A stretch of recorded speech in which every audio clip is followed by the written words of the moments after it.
नमस्कार। GS quick revision series में आपका हार्दिक स्वागत है। आज हम लोग मॉडर्न हिस्ट्री में प्रमुख आंदोलन और विद्रोह जो कि ब्रिटिश शासनकाल में ब्रिटिश के खिलाफ हुए थे उनके बारे में चर्चा करेंगे। बहुत ही महत्वपूर्ण वीडियो होगा, पूरा देखिएगा।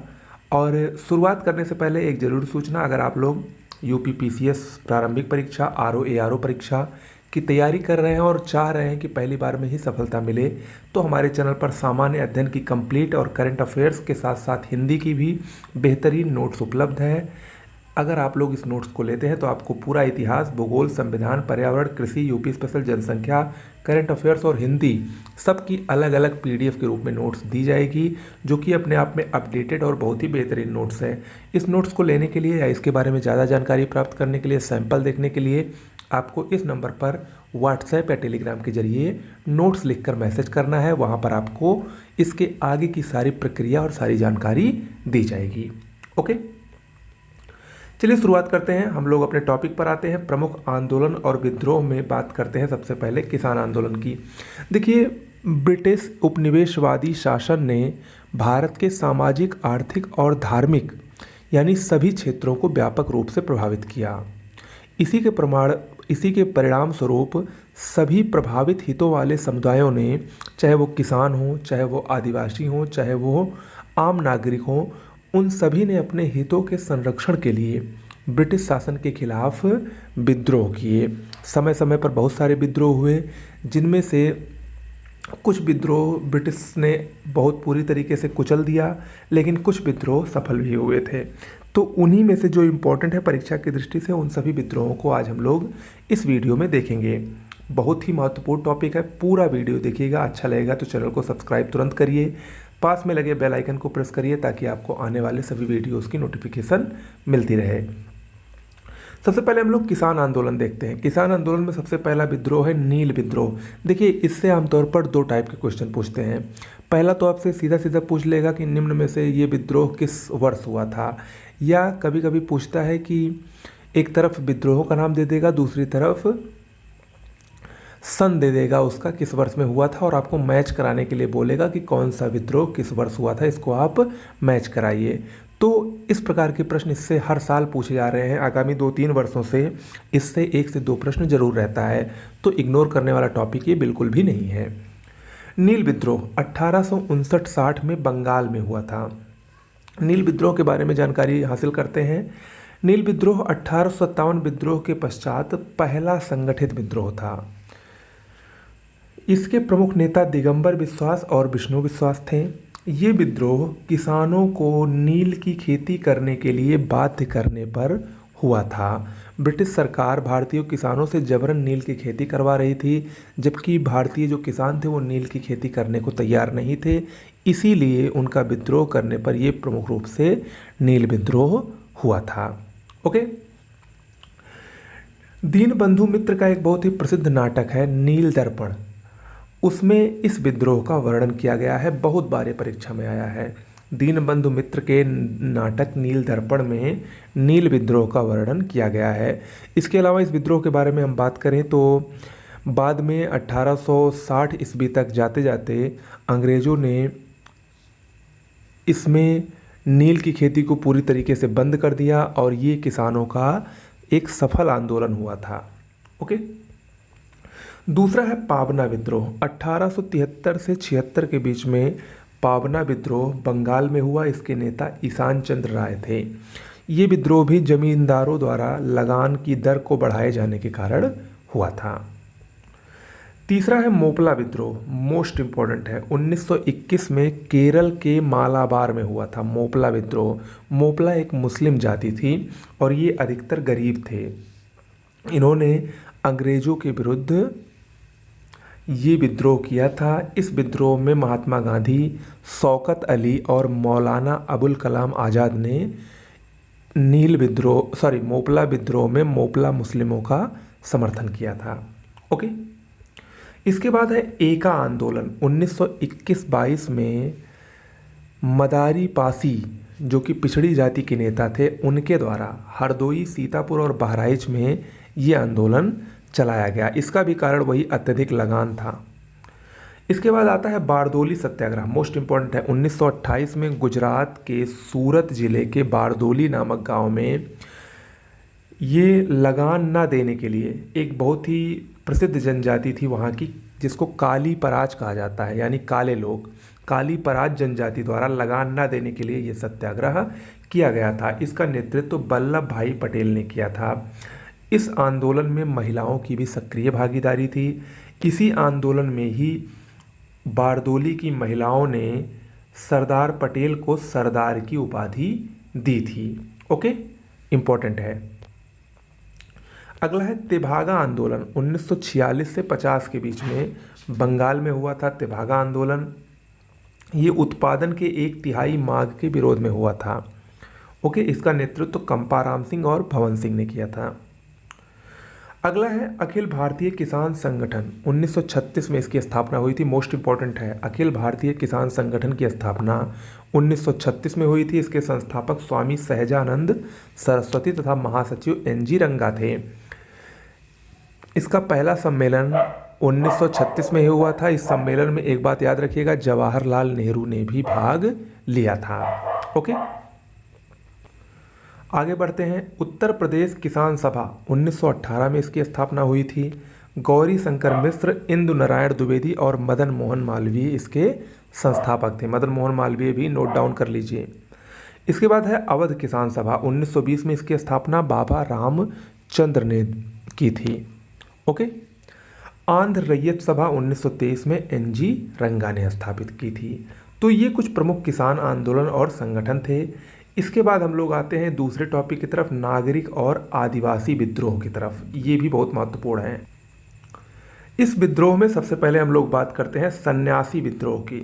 सन्यासी विद्रोह 1763 से 1800 ईस्वी तक बंगाल में चला था। इसका नेतृत्व मजनू शाह और द्विज नारायण ने किया था। इसके बारे में बात करें तो जो सन्यासी लोग थे वो तीर्थ यात्रा पर टैक्स लगने के कारण बहुत ही असंतुष्ट थे। इसी के कारण उन्होंने ये विद्रोह किया था। ठीक है। बंकिम चंद्र चटर्जी द्वारा लिखित उपन्यास आनंद मठ का कथानक, यानी जो उसकी कहानी है, वो इसी सन्यासी विद्रोह पर ही आधारित है। इम्पोर्टेंट है।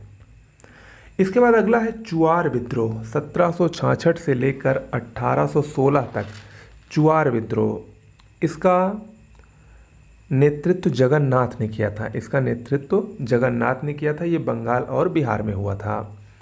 इसके बाद अगला है फकीर विद्रोह, 1776 से 77 के बीच में फकीर विद्रोह हुआ था। ये भी बंगाल में हुआ था। इसका नेतृत्व मजनू शाह ने किया था। ये एक धार्मिक विद्रोह था। अगला है पागलपंथी विद्रोह। पागलपंथी विद्रोह 1813 से 1831 के बीच में हुआ था। इसके प्रमुख नेता करम शाह और टीपू मीर थे। ये भी बंगाल में ही हुआ था। ये मुख्य रूप से जमींदारों और ब्रिटिश साम्राज्यवादी नीतियों के खिलाफ किसानों का एक विद्रोह था। ओके, इसको पागलपंथी क्यों कहा जाता है? इसको पागलपंथी इसलिए कहते हैं क्योंकि यह बंगाल के बाउल धर्म के लोगों द्वारा किया गया एक विद्रोह था। और ये जो पागलपंथ है ये उत्तर पूर्व भारत का एक धार्मिक संप्रदाय भी था। ठीक है। अगला आता है वहाबी आंदोलन। 1830 से 1860 के बीच में वहाबी आंदोलन सैयद अहमद बरेलवी के नेतृत्व में चलाया गया था। इसका मुख्य केंद्र बिहार का पटना था। वहाबी आंदोलन को वली उल्लाह आंदोलन के नाम से भी जाना जाता है। इस आंदोलन का मुख्य रूप से उद्देश्य भारत में इस्लामी समाज की बुराइयों को दूर करना था और भारत से अंग्रेज़ों को बाहर कर मुस्लिम शक्ति का पुनरुत्थान करना था। तो इस प्रकार यह आंदोलन पूर्ण रूप से सांप्रदायिक आंदोलन था या एक राष्ट्रीय आंदोलन नहीं था, वहाबी आंदोलन। इसके बाद आता है वेलुथम्पी विद्रोह। इम्पोर्टेंट है, 1805 ईस्वी में वेलुथम्पी विद्रोह दीवान वेलुथम्पी द्वारा केरल के त्रावणकोर में किया गया था। इम्पोर्टेंट है। अगला है किट्टूर विद्रोह, 1824 से 29 तक। किट्टूर विद्रोह किट्टूर चेन्नम्मा रानी द्वारा कर्नाटक में किया गया था। ओके। अगला है संथाल विद्रोह। ये एक आदिवासी विद्रोह है। संथाल विद्रोह 1855 से 56 के बीच में दामन ए कोह बिहार में हुआ था। सिद्धू और कान्हू इसके प्रमुख नेता थे। इस आंदोलन का उपनाम हुल आंदोलन भी है। इस विद्रोह का कारण था अस्थाई बंदोबस्त जो 1793 में लॉर्ड कॉर्नवालिस द्वारा लागू किया गया था। उसके द्वारा इन लोगों की ज़मीनें छीन ली गईं, इसीलिए इस विद्रोह को अंजाम दिया गया था। ओके, इम्पोर्टेंट है। अगला है कोल विद्रोह 1831 से 32 के बीच में। ये भी झारखंड के रांची, सिंहभूम और पलामू में हुआ था। इसके नेता बुद्धो भगत थे। इस विद्रोह का मूल कारण था जो चावल की नशीली शराब बनती थी उस पर अंग्रेजी सरकार द्वारा उत्पादन शुल्क लगाना, यानी उत्पादन टैक्स लगाना था। इसी के कारण वहाँ के जनजातियों में आदिवासी जो कोल थे उनमें मुख्य रूप से असंतोष था, जिसको लेकर ये विद्रोह हुआ था। अगला है मुंडा विद्रोह, मोस्ट इंपॉर्टेंट है। 1893 से 1900 के बीच में ये विद्रोह चला था। मुंडा विद्रोह को उलूग खनी विद्रोह भी कहा जाता है। इसके प्रमुख नेता बिरसा मुंडा थे, जिनको भगवान का दूत भी कहा जाता है। ये मुख्य रूप से दक्षिण बिहार में खूट कट्टी व्यवस्था जिसको सामूहिक खेती कहा जाता है, उसी के विरोध में ये विद्रोह हुआ था। अगला है भील विद्रोह। भील विद्रोह दो जगह हुआ था। एक महाराष्ट्र का भील विद्रोह जो कि 1820 से 1827 के बीच में हुआ था। दूसरा है राजस्थान का भील विद्रोह जो कि 1920 के आसपास हुआ था और इसके नेता मोतीलाल तेजावत थे। इम्पोर्टेंट है। अगला है कूका आंदोलन 1840 से 1872 के बीच में। कूका आंदोलन पंजाब में भगत जवाहर मल की अगुवाई में किया गया था। ये एक धार्मिक आंदोलन था और इसका उद्देश्य सिख धर्म में प्रचलित कुरीतियों को दूर करके सिख धर्म को पवित्र बनाना था। लेकिन कालांतर में ये आगे चलकर धार्मिक से राजनीतिक आंदोलन में ये परिवर्तित हो गया था। ओके, इम्पॉर्टेंट है। अगला है कूकी आंदोलन। देखिए, कूका और कूकी दोनों में अंतर है, इस बार आया भी था, अलग अलग है। कूकी आंदोलन 1917 से 1919 के बीच में मणिपुर और त्रिपुरा में चलाया गया था। अगला है नागा आंदोलन 1931 में रानी गोइंडेल्यू के नेतृत्व में मणिपुर में चलाया गया था नागा आंदोलन। ओके, रानी गोइंडेल्यू को रानी की उपाधि जवाहरलाल नेहरू ने दी थी, अक्सर पूछा जाता है। फिर अगला है ताना भगत आंदोलन 1914 में हुआ था। ताना भगत आंदोलन छोटा नागपुर क्षेत्र बिहार में और इसके प्रमुख नेता जतरा भगत और बलराम भगत थे। अगला है अहोम विद्रोह 1828 से 33 के बीच में। अहोम विद्रोह असम में गोमधर कुंवर के नेतृत्व में हुआ था। ये भी इम्पोर्टेंट है, कभी कभी परीक्षा में पूछा जाता है। फिर अगला है पाइका विद्रोह 1817 में, ये उड़ीसा में हुआ था। भक्षी जगबंधु के नेतृत्व में पाइका विद्रोह 1817 ईस्वी में हुआ था। ओके, तो ये कुछ प्रमुख विद्रोह थे, नागरिक विद्रोह, आदिवासी विद्रोह और किसान विद्रोह, जो कि समय समय पर ब्रिटिश काल में भारतीयों ने ब्रिटिशों के खिलाफ किए थे। बहुत ही इम्पोर्टेंट ये सारे विद्रोह हैं। आप लोग इन सब को अच्छे से पढ़िएगा और एक दो बार लिख लीजिएगा तो आपको आसानी से तैयार हो जाएगा।